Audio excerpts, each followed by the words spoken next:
Hello everyone, સ્વાગત છે આપ સૌનું ટાર્ગેટ જીપીએસસી યુટ્યુબ ચેનલમાં. હું હર્ષલ જૈન સર આપનું સ્વાગત કરું છું. મિત્રો, આપણે અત્યાર સુધીમાં ગુજરાતના ઇતિહાસમાં ઘણી બધી ચર્ચાઓ કરી ગયા, સરસ મજાની એવી. અને હવે આપણે ટોપિક ઉપર આગળ વધવું છે અને એમાં ભક્તિ આંદોલન સૂફી આંદોલન ટોપિકમાં પૂછ્યા હતા. જે વિદ્યાર્થી મિત્રો આગળના લેક્ચર્સ આપણે નથી જોયા, લગભગ આપણે 125થી પણ વધારે વિડીયોઝ આપણી આ સિરીઝમાં મુકાઈ ગયા છે. તમે ખાસ એને જોઈ લો, કારણ કે આપણે એમાંથી એક્ઝામમાં ઘણું બધું પૂછાય છે અને આગળમાં ઘણું બધું આવશે. આવનારી સીસી, પોલીસ કોન્સ્ટેબલ, તલાટી, એસટીઆઈ, જીપીએસસી ક્લાસ 1 કોઈ પણ એક્ઝામ હશે, એમાં આપણો 9:30 વાગ્યા રોજ રાત્રિનો સેશન તમારી માટે મોસ્ટ ઇમ્પોર્ટન્ટ રહેશે.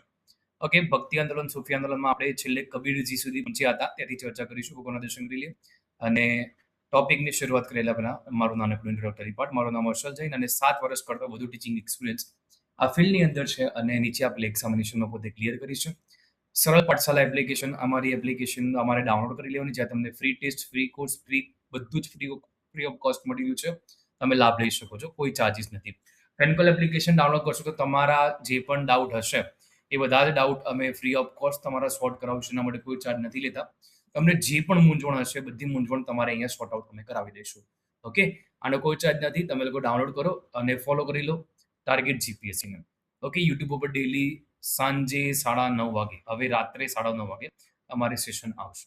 ઓકે, ટોપિકમાં અંદર જઈએ આપણે. લાસ્ટ સેશનમાં કેટલું કેટલું કરી ગયા તમે જો, તમારી પોતાની અંદાજ આવશે.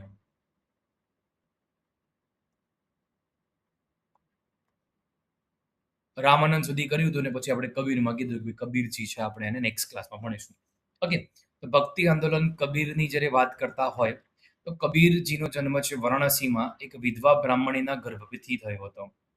તેમનું પાલન પોષણ નીરુનીમા નામના મુસ્લિમ દંપતીએ કર્યું હતું. કબીર સુલતાન સિકંદર લોધીના સમકાલીન હતા. આ સમકાલીનના પ્રશ્ન પરીક્ષામાં બહુ પૂછાતા હોય છે, બરાબર, કે કબીરજી નીચેના પૈકી કયા રાજાના સમકાલીન હતા, તો કયા સુલતાનના સમકાલીન હતા. આપણને ખ્યાલ હોવો જોઈએ, સિકંદર લોધી તમારો અહીંયા જવાબ આવશે. કબીરની વાણીના સંગ્રહને કયા નામથી ઓળખવામાં આવે? બહુ જ મોસ્ટ ઇમ્પોર્ટન્ટ ક્વેશ્ચન છે એ. બીજક નામથી ઓળખવામાં આવે અને આ બીજકનું સંકલન કબીરના શિષ્ય ધર્મદાસ દ્વારા કરવામાં આવ્યું છે. આ પણ ઇમ્પોર્ટન્ટ છે, પરીક્ષામાં પૂછાય ભાઈ બીજકનું સંકલન કોના દ્વારા કરવામાં આવ્યું? તો કબીરના શિષ્ય ધર્મદાસ દ્વારા.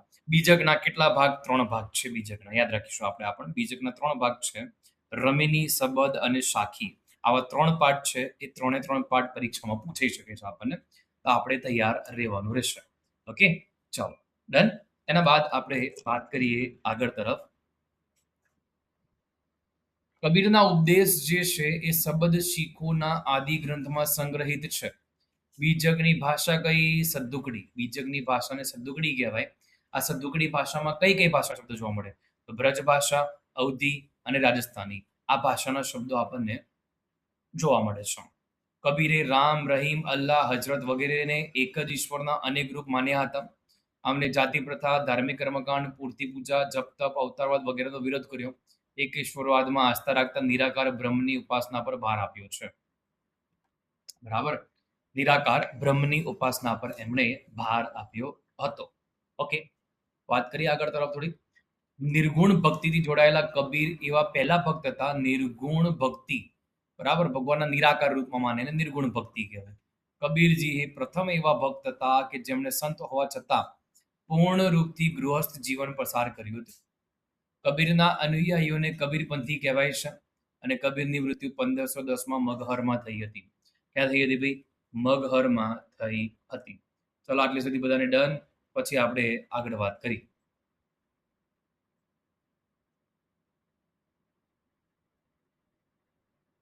ઓકે, તો કબીરજી વિશે તમારે અહીંયા ક્લિયર થઈ ગયું. હવે આપણે વાત કરીએ છીએ નેક્સ્ટ વલ્લભાચાર્ય. કોણ છે ભાઈ? વલ્લભાચાર્ય. વલ્લભાચાર્યજીની વાત કરવામાં આવતી ઈસવીસન 1479માં થયો જન્મ, ચંપારણ્ય, વારાણસીમાં. આમની માતાનું નામ યલ્લમ ગુરુ, પિતાનું નામ લક્ષ્મણ ભટ્ટ, પત્નીનું નામ મહાલક્ષ્મી, પુત્ર ગોપીનાથ અને વિઠ્ઠલનાથ. આગું ફેમિલીનું ટ્રી તમને આપી કાઢ્યું. જે પૂછવું એ પૂછે, તમારે આવડવું પૂછે પછી એ વખતે. એમણે કયો વાદ આપ્યો? તો એમણે સિદ્ધાંત આપ્યો છે શુદ્ધ અદ્વૈતવાદ. આ ભલે શુદ્ધ દ્વૈતવાદ જેવું દેખાતું હતું, અહીંયા શુદ્ધા લખ્યું છે, શુદ્ધા. શુદ્ધાદ્વૈતવાદનો અર્થ શુદ્ધ વત્તા અદ્વૈતવાદ. એને મિક્સમાં જોડણી કરીએ આપણે તો બરાબર, સંધિ કરીએ બરાબર છે, તો એ શુદ્ધ દ્વૈતવાદ થાય. બાકી એને બોલાય શું? શુદ્ધ અદ્વૈતવાદ બોલાય છે. ઓકે. અને વલ્લભાચાર્યજી છે એમના સંપ્રદાયને રુદ્ર સંપ્રદાય કહેવાય છે. આ પણ ઇમ્પોર્ટન્ટ ક્વેશ્ચન.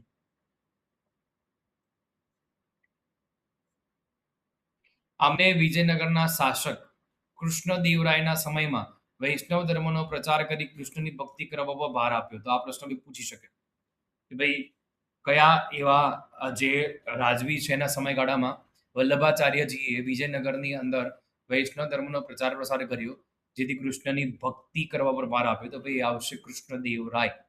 વિજયનગરના શાસક કોણ આવશે? કૃષ્ણદેવરાયના સમયગાળાની અંદર એમણે વૈષ્ણવ ધર્મનો પ્રચાર પ્રસાર કરી કૃષ્ણની ભક્તિ કરવા પર ભાર આપ્યો હતો. ઓકે, થોડીક આપણે આગળ વાત કરીએ આમાં.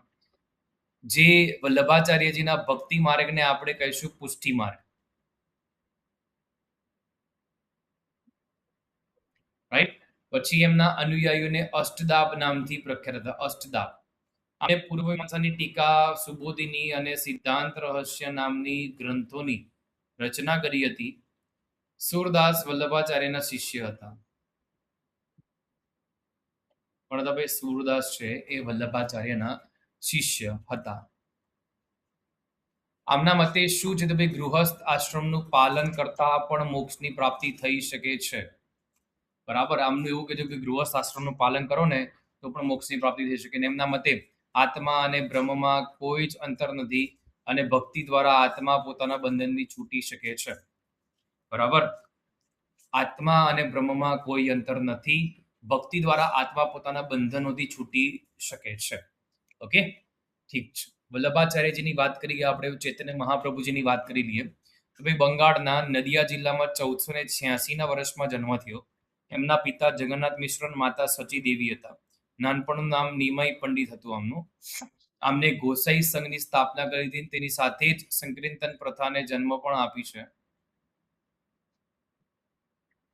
અમને અચિંત્ય ભેદ અભેદવાદ છે એનું સિદ્ધાંતનું પ્રતિપાદન કર્યું. જો ભેદા ભેદ લખ્યું છે.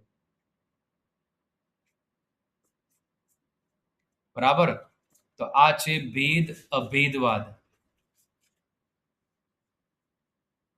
અચિંત્ય ભેદ અભેદવાદ છે એનો સિદ્ધાંત પ્રતિપાદન કર્યું છે. અને કૃષ્ણની પ્રેમમય ભક્તિ અને રસ કીર્તનનો ઉપદેશ પણ આપ્યો છે. ઓકે, ચૈતન્ય એકમાત્ર એવા ભક્ત કવિ હતા ભક્તિ જેમણે મૂર્તિ પૂજાનો વિરોધ ન હતો કરી. અને સંન્યાસી થયા પછી બંગાળ છોડીને પુરી ચાલ્યા ગયા, જ્યાં તેમણે 2 દાયકા સુધી ભગવાન જગન્નાથની ઉપાસના કરી. ઈસવીસન 1533-34માં તેમની મૃત્યુ થઈ. બરાબર, કોનું ભાઈ? ચૈતન્ય મહાપ્રભુજી. ઓકે, તો આપણે આટલે સુધી રાખીએ છીએ. આઈ હોપ તમને બધા મિત્રોને ક્લિયર હશે. નેક્સ્ટ ક્લાસમાં આપણે મીરાબાઈથી શરૂઆત કરીશું. મીરાબાઈના ટોપિકથી આપણે શરૂઆત કરીશું, ત્યાં આપણે કન્ટિન્યુ એને આગળ ધપાવીશું. બરાબર, જેટલા પણ વિદ્યાર્થી મિત્રો 9:30 વાગે સાંજે ક્લાસ જુએ છે, તમને સારું લાગે તમારા બીજા મિત્રોને ચોક્કસથી લાવવાના જ છે. 10 થી 15 મિનિટ આપશો પણ તમને 10 થી 15 મિનિટ છે. બરાબર, એક્ઝામમાં ખૂબ હેલ્પફુલ થશે. ઓકે, મળીએ છીએ નેક્સ્ટ ક્લાસમાં. જય હિન્દ, જય ભારત, જય જય ગરવી Gujarat. Take care, bye. Next ક્લાસમાં આવી જજો.